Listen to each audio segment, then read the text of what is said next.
तो मैं आज आपके साथ एक बात यहां कह के जाता हूं, अगर आपने इस असेंबली के हाउस में मुझे देखा तो आप मुझे बेईमान समझना। तो इस बार जब जिगर खोलूंगा मैं, तो मैं आपको रिक्वेस्ट करके बताऊंगा कि हमारे साथ हो क्या रहा है। आपको मैं बताऊंगा हमारे साथ हो क्या रहा है, और अगर मेरी कोई स्टेटमेंट झूठी साबित हुई तो मैं आज आपके साथ एक बात यहां कह के जाता हूं, अगर आपने इस असेंबली के हाउस में मुझे देखा तो आप मुझे बेईमान समझना। कुछ भी नहीं कर सकती। तो उसके बाद ये जितनी जमहूरी एक्सरसाइज बारामूला के कस्बे के लोगों के लिए होती है, ये मीनिंगलेस है। मैं सिर्फ इस इदारे तक कन्फाइन नहीं रहा, मैं जो PHE के सबसे बड़े अफसर हैं उनकी खिदमत में 2 बार हाजिर हुआ। मैंने 2 बार बारामूला का केस इज्जत और विकार के सामने उनके सामने प्लीड किया। जब कोई MLA किसी इदारे के सामने खड़ा होता है, मैं इनको एक ही रिक्वेस्ट करता हूं ब्यूरोक्रेसी के लोगों को, कि जब हम आपके सामने खड़े होते हैं, ये अल्लाह का फैसला है। आपको ये सोचना चाहिए कि जिस कुर्सी पर आप बैठे हैं, ये भी अल्लाह का फैसला है। ये ना सोचा करें कि जब ये MLA का इंस्टीट्यूशन आपके दरवाजे पे आता है, आप ये ना सोचा करें कि इस इंस्टीट्यूशन की इफादियत नहीं है, इसकी इंपॉर्टेंस नहीं है, इसकी डिग्निटी नहीं है, इसकी इंटेग्रिटी नहीं है। हम लोगों के लिए खड़ा रहते हैं। आपको भी एहसास होना चाहिए। You should find solutions to the problem. मैं बारामूला के लिए पानी ढूंढ रहा हूं। आपके रूल्स क्या कहते हैं, आपकी स्कीमें क्या कहती हैं, आप फंड्स कहां से लाएंगे, this is not my problem. ये बुनियादी इंसानी हुकूक के साथ जुड़ा हुआ मामला है। इसलिए मैं रिक्वेस्ट करता हूं अपने ऑफिसर से जो इसके साथ जुड़े हुए हैं और ऑनरेबल मिनिस्टर से, चाहे वो अर्बन डेवलपमेंट के मिनिस्टर हो, चाहे वो PHE के मिनिस्टर हो, कि बारामूला के लोगों को साफ और शफाफ पानी फराहम करने आपकी जिम्मेदारी है। और मुझे उम्मीद है कि इस सिलसिले में बारामूला के लोगों का जो ये पीने का पानी, उस पर जो हक है, वो जो मेरी रिक्वेस्ट है, उस पर मुझे बारामूला के इन्हीं 4 सालों में आप मुझे बारामूला को पीने का साफ और शफाफ पानी देंगे। उसके बाद जो आपकी ये जल शक्ति की स्कीमें हैं, मैं आपको कहता हूं सर, ये चेयरमैन साहब ने मेरी कॉन्स्टिट्यूंसी का विजिट किया, मैं 10 मिनट के अंदर ही खत्म करूंगा। इन्होंने कॉन्स्टिट्यूंसी का विजिट किया, मैं आपको 10 मिनट टोटल 10 मिनट पार्टी ने दे दिया टोटल। हाँ, जितना आपने टाइम लिया, उसके बाद जो बाकी रह गए वो ले ले, 10 कंप्लीट करें। 10 मिनट मैं कंप्लीट करूंगा। मेरी अर्ज है सर, बारामूला टाउन दिलना is without proper drinking water. Scheme बनी हुई है, कुछ पैसे के लिए नॉन फंक्शनल है। उसके बाद आप चले जाए सराकवारा और नौपुरा, टोटल विदाउट ड्रिंकिंग वाटर। मैंने ऑनरेबल चेयरमैन साहब से बात की, इन्होंने डायरेक्शन भी वहां दे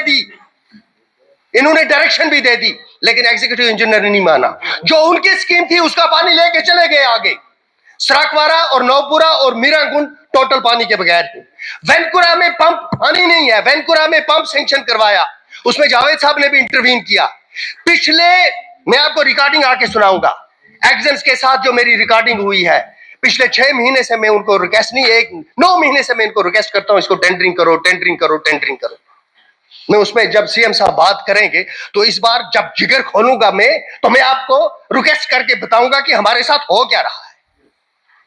आपको मैं बताऊंगा हमारे साथ हो क्या रहा है, और अगर मेरी कोई स्टेटमेंट झूठी साबित हुई तो मैं आज आपके साथ एक बात यहां कह के जाता हूं, अगर आपने इस असेंबली के हाउस में मुझे देखा तो आप मुझे बेईमान समझना।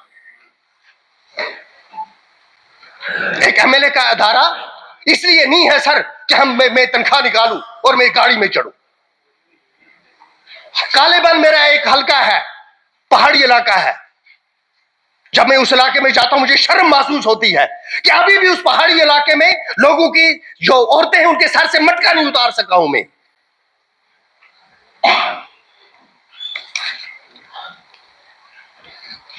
वेनकुरा, नादिहाल, जलशीरी, बांडीपाइन, मुकाम, Khanpura, Baramulla, it is town, proper town, जहां सबसे बड़ी जियारत है। 8 साल हो गए स्कीम को, कनेक्शन देना है। कंट्रैक्टर के दरमियान और डिपार्टमेंट के दरमियान कोई डिस्प्यूट है। This small dispute is not being addressed पिछले 10 साल से, 10 साल से। और यह कहें कि मैंने कोशिश नहीं की, मैंने कोशिश की, लेकिन बताऊंगा जब आगे, अगर आपने मौका दिया तो बताऊंगा, वक्त कम है। मैंने वेनकुरा का किया क्योंकि वहां उनको डायरेक्शन आ गई कि कि ये चूंकि ये एमएलए इसमें इंटरवीन कर रहे, ये नहीं बनना चाहिए। और उनका चला जिनकी मैंने जमानत जब्त कर दी, और मेरा नहीं चला जो इलेक्टेड रिप्रेजेंटेटिव हो। This is how politics is being used and played.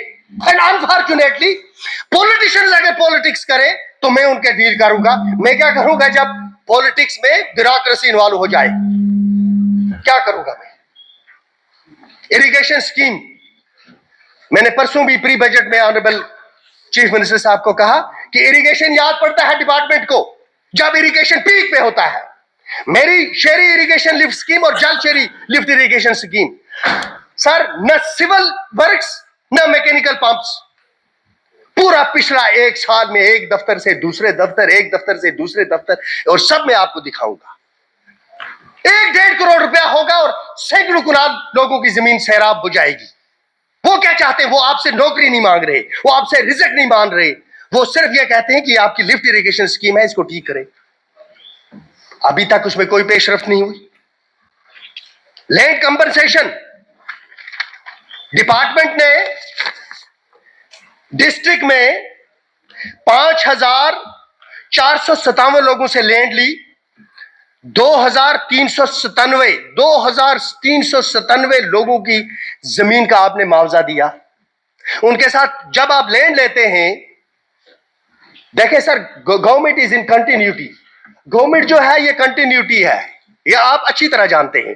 ये मेरे मतलब सीनियर हैं, ये ना सोचे कि मैं इस गवर्नमेंट को बात कर रहा हूं। ये एक दरिया है, ये एक दरिया है, जो ये संभालेगा उसने इसको टोटल में लेना है, इसके फ्लॉज के समेत लेना है।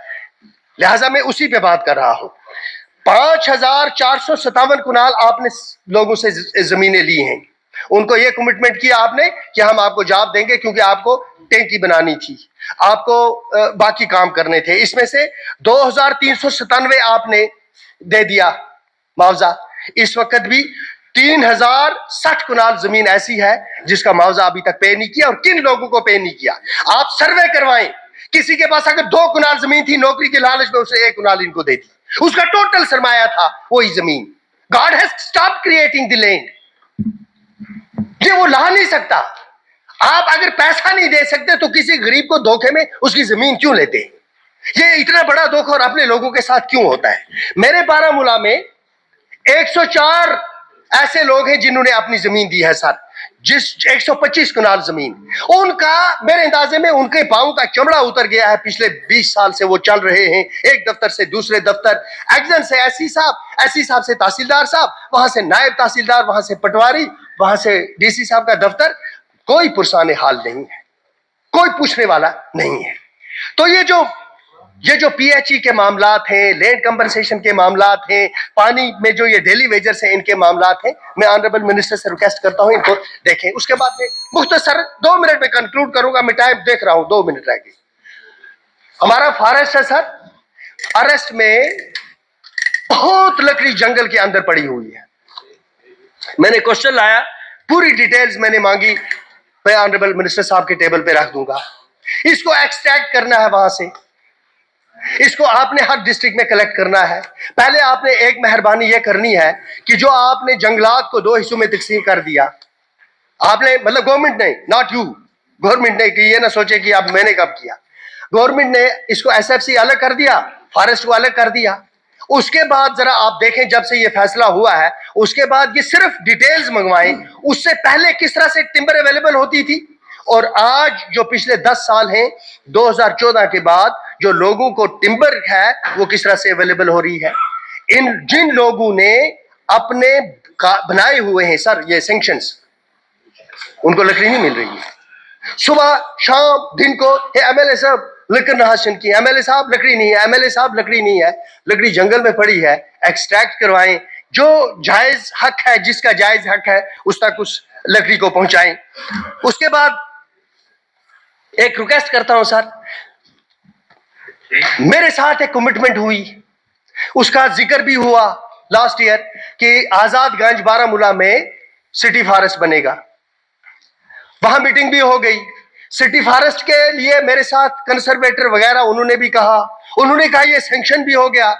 आज 1 साल हो गया, मेरा वो सिटी फॉरेस्ट गायब हो गया।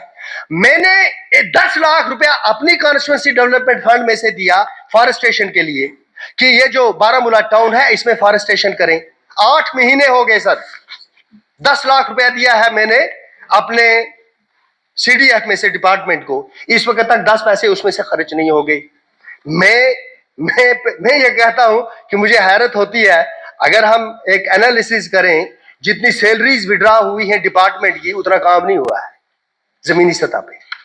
उस पर बात करेंगे, आगे तफसील से बात करेंगे। इसी तरह मैं आगे चलता हूं, ये जो हमारे ट्राइबल्स हैं, क्योंकि ट्राइबल मिनिस्ट्री भी इन्हीं के पास है। ट्राइबल मिनिस्ट्री में इनकी मेहरबानी से, इनकी इंटरवेंशन से वहां पहाड़ी हॉस्टल, गुजर हॉस्टल जो है वो जल गए। सिर्फ आप जरा इतनी सी डायरेक्शन दे दें, रिकॉर्ड मंगवा लें, पैसा कब गया है उनको रेनोवेट करने के लिए, और क्या अभी तक टेंडर और अलॉटमेंट हुई है, सिर्फ मालूम करवा लें। और दूसरी सर मैं एक रिक्वेस्ट करूंगा, जिस तरह आपका हुक्म हम पे चलता है, इस तरह आप कुछ मामलात में अपनी अथॉरिटी इस हाउस से बाहर भी एग्जिट करें। आप मांगे इनसे इंफॉर्मेशन कि जब आपके पास फंडेड प्रोजेक्ट्स हैं, what is the reason that funded projects have not been tendered and executed. The projects which are funded, fully funded, and administrative approval has been accorded by the government, and still they are pending and waiting to be tendered. कब उसका पैसा खर्च होगा? तो ये जो ST1 है और ST2 है,